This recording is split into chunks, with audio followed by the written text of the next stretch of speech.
Hi, I'm George Cox for Talk of the Town. We are coming to you today from the beautiful Nara Park. On today's show, David Feakes of Parents Estate Planning, a media moment with Carol Lindsay, and information about veteran services here in Acton.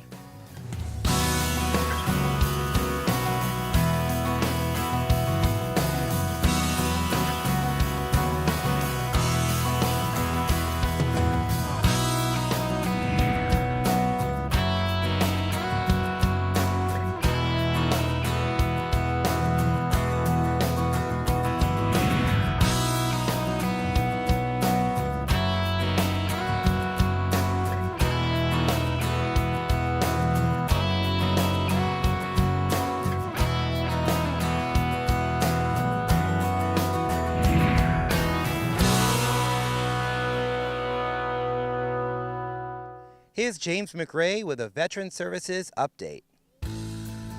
Hey everyone, my name is James MacRae and I'm the Veteran Service Officer for the town of Acton. I'd like to take this moment to talk to you about a few local veterans happenings that are going to happen over the coming months. The April art exhibit at the Parish Center for the Arts recognizes the 100th anniversary of the United States entry into World War I. The exhibit will remain on display throughout the month of April.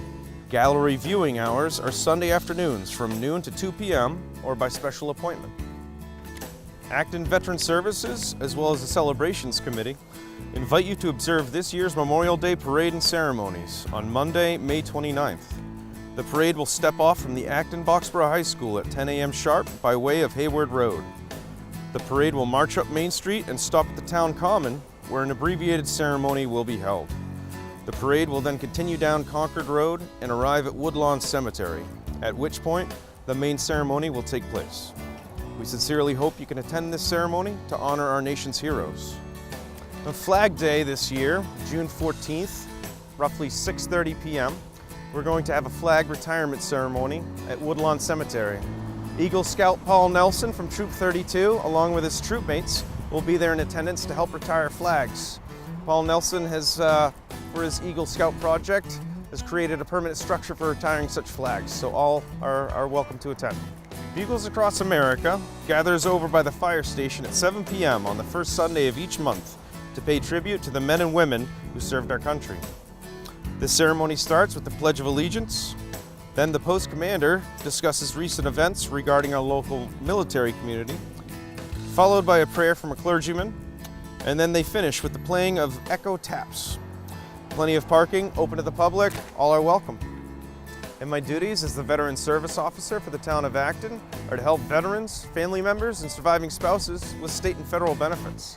If you wish to know more about benefits that might be available to you, please contact me in my office at 978-929-6614 or by email at vso@acton-ma.gov. My office is located directly behind me at the red house, looks like a normal red house, located right next door to Town Hall. Thank you for watching Talk of the Town.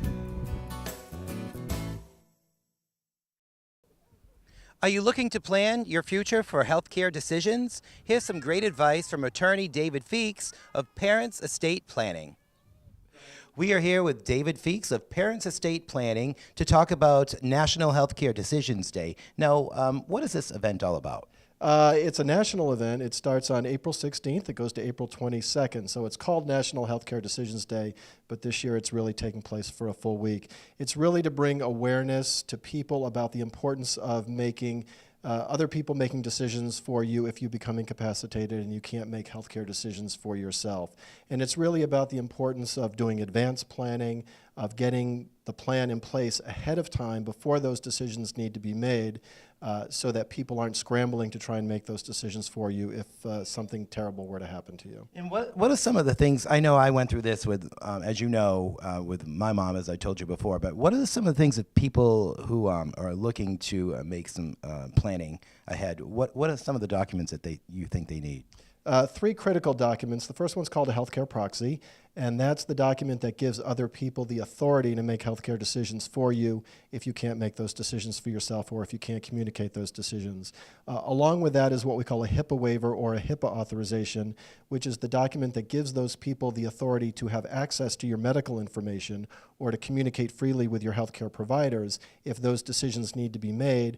And then the third document that's important is what we call a living will, or a document that outlines your wishes about how you would want end-of-life care to be. If you were in a persistent vegetative state, guidance for your healthcare decision makers about how you would want them to make decisions for you if that need arose. And if people, people always wait till it's too late, I think. They always wait till their parents are in their 80s. Why do you think it's more important to do it while your parents are still young and while you're still young? Because, well, number one, you always want to do it before you have the need for it. So that's the most important thing. But young people can become incapacitated as well. So it's not a function of age. It's not just when you get into your 80s and 90s. That is when you're more likely to have somebody make these decisions for you. But it can happen for families where people are in their 40s or in their 50s. And one of the things that we always share with our clients and actually do for our clients is we recognize that 18-year-olds, even high school students, once they turn 18 and they are legal adults, only they can make their own healthcare decisions, and parents lose that ability to make those decisions for them. So at about this time of year, from about April through the end of the summer, leading up to everybody going off to college, around high school graduation day, we're always bringing awareness to parents that when your kids turn 18 and they go off to college and there's a medical emergency, you're not going to be able to make those decisions for them. And so getting this planning in place even before they go off to college, even for really young people, is really, really important. So where should people get started if they want to start planning? Well, certainly there's online resources. Generally, we would recommend that if you're putting these kinds of documents in place, you want to talk with a planning professional, an estate planning attorney with expertise in getting these kinds of documents in place. Although there are some online resources, I've seen too many people make mistakes, not do things correctly. A healthcare proxy has to be signed in a certain way with a certain number of witnesses for it to be legally and binding in the Commonwealth of Massachusetts. And so find a good estate planning attorney in your community and figure out what it is that you need, talk with them about what you need, what the circumstances are, and start to get that planning in place. Now, what's the difference between, is it a revocable trust or irrevocable trust and a will? And how does this all tie into these documents? Well, healthcare documents, all of the documents we've been talking about, are really part of an overall comprehensive estate plan. They're just one component of a really good estate plan. Another component of a really good estate plan is something like a will, which is a set of instructions about what should happen to your assets if something were to happen to you. But another thing that's part of a really good estate plan is a revocable trust.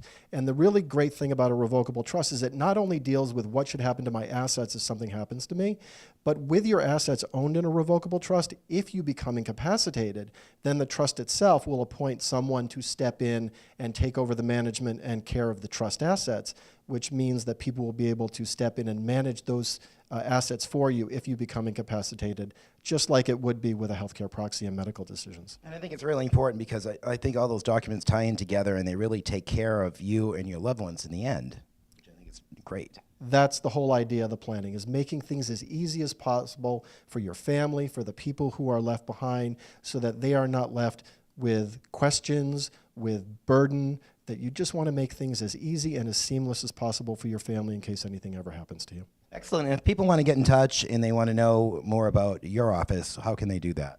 Two ways. They can always find us on the web at www.parentsestate.planning.com. It's parents with an S.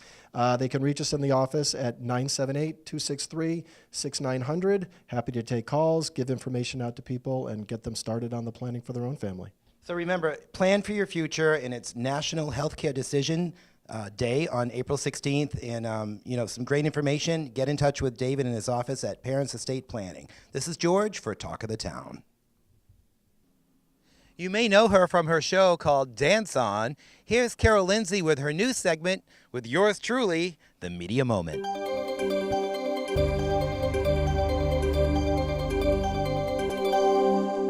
Hello, I'm Carol Lindsay, and I'd like to welcome you to a Media Moment with our guest today, who is George Cox. George works as a production coordinator and a live on-air host and anchorman here at ActonTV. And the name of his show is Talk on the Town. Hi, George. Hi, how are you? It's actually Talk of the Town. I knew that. Yeah. And he's a great listener, too. Yes. So, George, what exactly does a production coordinator do? That's what everyone wonders. Like, what's the man behind the machine? You work with the members. I create a lot of the show openings. I edit Business Matters. I put together segments for Talk of the Town and, story ideas. I do a lot of the show openings. I helped Rick out with his fantasy football show, with his opening, and anything like that needs a little slickness to it. I put my editing touches on it.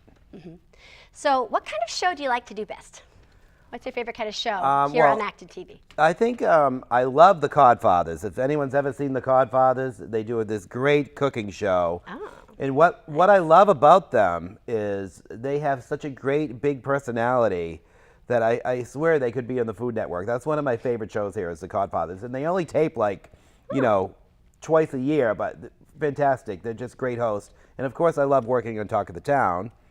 I love, going out to Theater 3 and finding out about, what's going on there. We go to the Neshoba Valley Ski Area in Westford with Pam Fletcher, and we cover all the winter events and all the summer events like the Blues and Brews. Sure. And and we have you do our events. I have. Which I have she's due to do another one, folks. It's been a while. Yeah, but even working with Pam Fletcher, I've learned so much because she's a former Olympian. Yes, I've And seen her. she's been on CBS. Oh, I She love was her. actually on CBS last month covering a Wow. big ski event. So Great. I've learned so much, and just ActonTV is so thankful that we have Pam Fletcher volunteering, Sure. co-hosting Talk of the Town. I mean, that is huge for us. Yes. And we just submitted our Best of Reel to the Hometown Media Awards, which is a national. I've won several, but it's like a national. It's like the Oscars of public access. Right. So we're hoping, fingers crossed that we get an award for the show. Yes. Speaking of awards, I was looking at your bio, and I was impressed with how you would just take on all these different projects and grow your skills in this industry. So when did you get started in this? Well, I was bartending at Applebee's in Westford, and Robert Haig, who used to run Wakefield, was the executive director over there. And at that time, I was a musician. I mean, I've opened up for Till Tuesday, had songs on the radio. I mean, and I bartended on the side just to supplement my income, because when you're a musician, you make no money. And I met Really? Robert Haig. He was a regular. He'd be in my bar every night. And I said, all the shows on your cable access channel suck. Nice. I said, it's low production. Nobody watches it. Well, if you think you could do any better, George, why don't you show up Monday and do your own show? Really? So that's how I got Excellent. started. Oh And my I showed gosh. up Monday. Wow. I learned how to do all the cameras, and I went and shot a show called Twist TV. I read about that. Now, Twist TV, one of my first interviews was Britney Spears. Put the show together, and lo and behold, I won it was my first national hometown cable award. And Robert said, it took me 10 years to win one of these, and I did it on my first show. And I said, you see? Yeah. And I ended up just, I was very much like you. I started as a volunteer. I had no experience. I was computer illiterate in 1999. I knew nothing. It was a big deal when I learned to forward email a few years back. Yeah. Right, yeah. So I just, but I mean, it led to a yeah. career. That one fateful day where I said, where he said, prove it, and I showed up, I took a chance, but I kind of had a knack for it. And so I was doing that. I mean, my first shows used to take me, half-hour show would take me, 6 months to edit, but I was diligent. That's what I did too. I learned, I know, but now it takes me, I can do it in 2 days, Excellent. And so from there, I did that for a while. I volunteered a lot in Wakefield. I did like 6 episodes of Twist TV, got picked up in New York City. I mean, it was really good. And then I started producing a show called Tonic TV, which was for, back at the time, like around 2002, it was for the LGBT community. Nobody was doing a show like that at the time. Now, could you please explain for all our viewers what LGBT TV is? Lesbian, gay, bisexual, transgender. And I just felt like we weren't represented in the community on television, because back then there wasn't a local network, there wasn't So Here TV. around what time, excuse me, around when was this again? What year? Probably around 2002 I started doing Right. that show, Well, that was- and I yeah. covered many. I covered Boston Gay Pride. I've interviewed Sophie B. Hawkins on that show. I love her Which music. was amazing. She's amazing. And flattering to me is she actually put our clip of our interview on her website. She was a pretty big star at the time. She's a beautiful voice. Yeah, we've done Very talented. segments. Very I've talented. interviewed porn actors Oh, she's- about HIV and AIDS. I've done HIV/AIDS advocacy for different groups that are helping people. So I've done live call-ins. So that show actually won in 2005 the best of the best. Wow, I Which read that. means yeah, which was I brought the list first. of your awards. It's like 2 pages long. Well, they have these big Like, oh my media gosh. awards, right? Yeah. And then they have, but the best is like the best picture. So we were the first LGBT show ever to win that back in 2005, which is 12 years ago. So I'm very proud of that. You should be. And then that led to I was like you. I came in every day. I got really good at it. And then Manchester was opening up a new cable station, and that was my first official paying job That'd be nice. in Manchester. He's like, George, you want a job? I'm like, of course. At that time, I was bartending, waiting tables, so anything to get out of that. So that's, here I am, So you're still 18 years later. You're still playing your music and you're still singing. Yes, yes. You work at the Elements Lounge. Is Yes. it in Manchester? Yes. Manchester, New Hampshire. And there's a clip that I will show. Okay. From that, yes. Well, George, I would like to thank you very much Thank for you. joining me today here in our first media moment. And we will come on board with the other members of the amazing team here at ActonTV. And everyone will show what they have to share. It's an eclectic group, and I'm very happy to be a part of it all. Thank you, George. Thank you. Bye. What does this spring's Mercury in retrograde all mean, and how does it pertain to you? Find out now with our house astrologer, Chris Flischer. The sun has moved into the early degrees of Taurus, and we begin to witness the first signs of spring and the time when the earth begins to bloom. This fertile and productive time allows us to prepare ourselves for the oncoming warmer weather. While the seasons change and we move forward, there are 4 planets currently in retrograde motion. As mentioned many times here before, retrograde motion is what happens when a planet appears to be reversing course from our viewpoint here on the planet Earth. While no planets ever really go into reverse motion, they do appear that way as we see them. As a result, the characteristic or archetypal attribute associated with the planet then also upends its progress, and uncertainty can prevail. The most common retrograde we experience is that of Mercury, which happens 3 to 4 times a year depending upon the year. It is during that period that communications, mechanical devices, and details become confusing and undependable. It is wise to double-check all facts and figures and any operational equipment, especially computers. They always seem to break during Mercury retrograde. Mercury is joined by Saturn, Jupiter, and Pluto, which are also in retrograde motion, all concurrently for a period of about 2 weeks. Another significant event this week occurs when Uranus and Mercury align at the same degree and are in a harmonious angle to Saturn. Now, Uranus operates at a higher octave of Mercury and also involves communication, but in a much more erratic and revolutionary manner. Uranus is the planet that delivers surprises and the unexpected and the unusual, and generally when we least expect it. With this in mind, we might discover something that has been hidden from view, or a truth that may surface that completely changes the trajectory of an entity or an administration. With Saturn involved in the mix, this is likely to be a discovery that requires righting a wrong or setting the record straight, all of which are necessary corrections for all of us. It's just the way it is. We listen each week to Turning of the Wheel podcast on iTunes. Great people, great guests, information you can use, and I'm always here for you. Contact me at turningofthewheel.com or turningofthewheel.tv. Thanks, take care. Thank you, Chris. And remember, you can see his show, Turning of the Wheel, at ActonTV.org. We were very happy to have the newly appointed police chief, Rich Burrows, stop by the Acton TV studios. Good afternoon. I'm Rich Burrows. I'm the new Chief of Police here in Acton, and going to give you an update as to what's going on in the department this month. But first, I'd like to let you know I'm the new chief as of March 12th. I've been in Acton for 4 years now. I've been in law enforcement for over 30, and I look forward to working with the officers of the department, town officials, and the residents to make Acton the safest place as we can. The stuff that's going on right now at the department involves the trickle effect. With Chief Frank Woodmayer retiring and me stepping up into his spot, we now have an opening at Deputy Chief. Then we'll most likely have an opening at Lieutenant, Sergeant, and then a new hire coming in. Hope to be, we were actually almost at full staff until the Chief retired in January. His replacement won't be in until we get the next hire done. So it'll be a little bit of time, but we're very close. We're only one officer down right now. As far as stuff going on in the town, we have, you'll see the speed trailer out. We've deployed it in a couple different areas, and we're going to be changing it up as the summer goes on.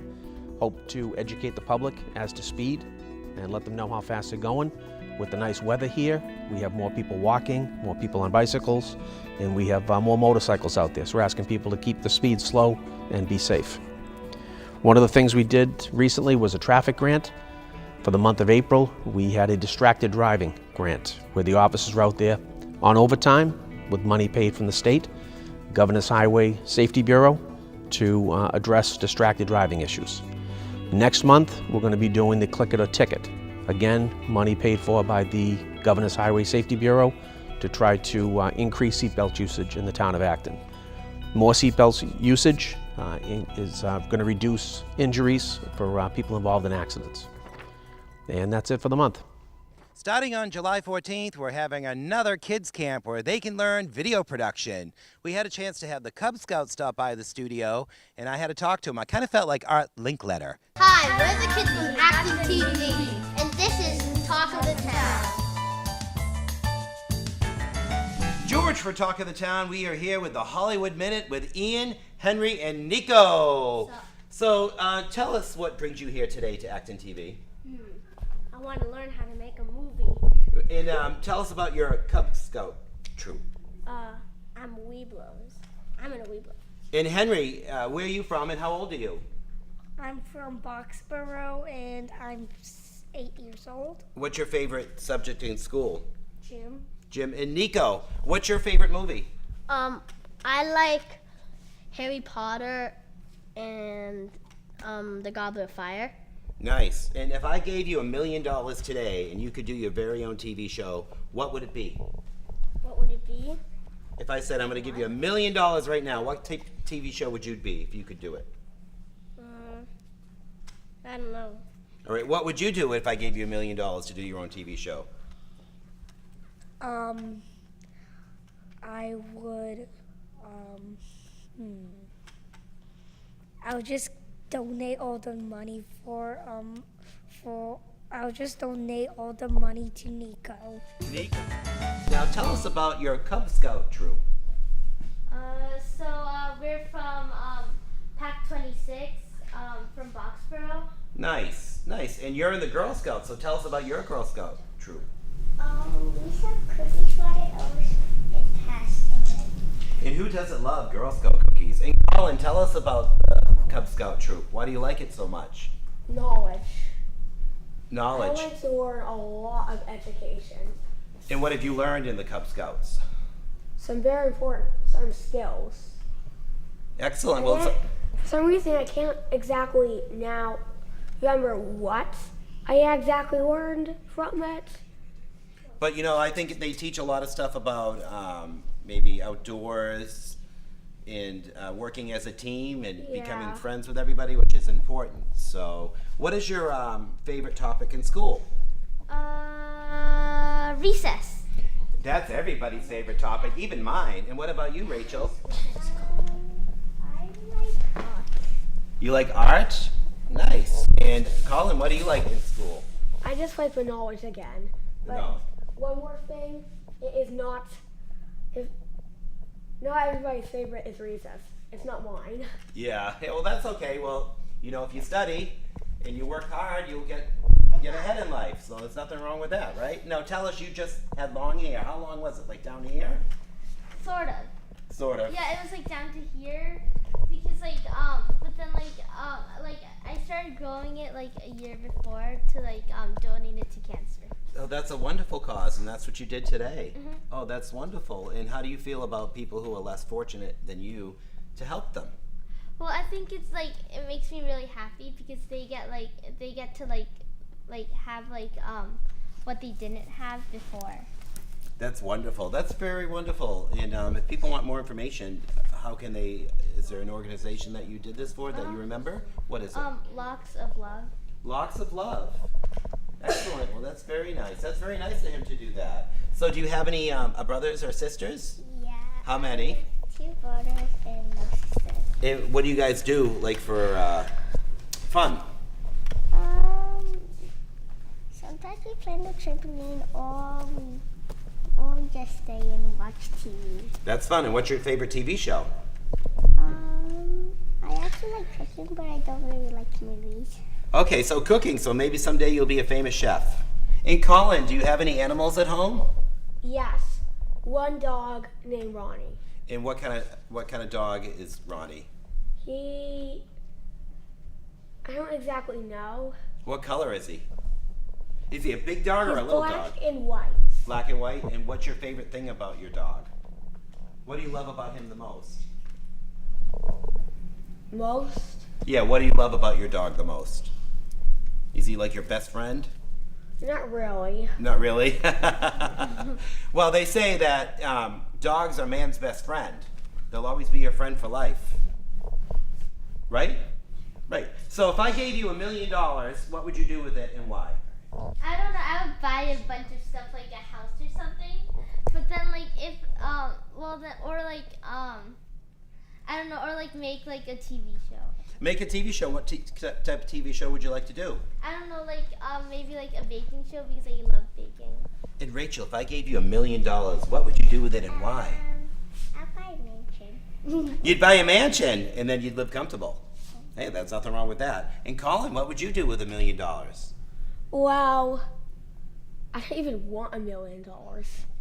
Good. Well, that's not money. Probably I'll try to donate it, not to I'll break it up so some get to the church, some get to the poor, some gets and some to other businesses, but not. And maybe I might keep some of it. So you'll be a new word of the day, philanthropist. What's that mean? That means you take your money and you donate it to other people. Like he did a very philanthropic act by cutting his hair and donating it to Locks of Love. So that's called a philanthropist. So remember that word. Okay. That's very good to aspire to be someday.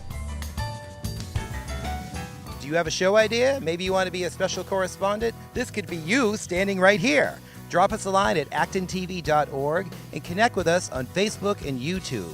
For all of us at Acton TV, we want to wish you a great week. I'm George Cox. We'll see you again next time. Estate planning with... You may know her from her show Dance Off and from... One more time. Is her name? Cheryl. Dance Off, is it called? Dance On. Dance On, okay. Here is some great advice from David Feakes of Parent...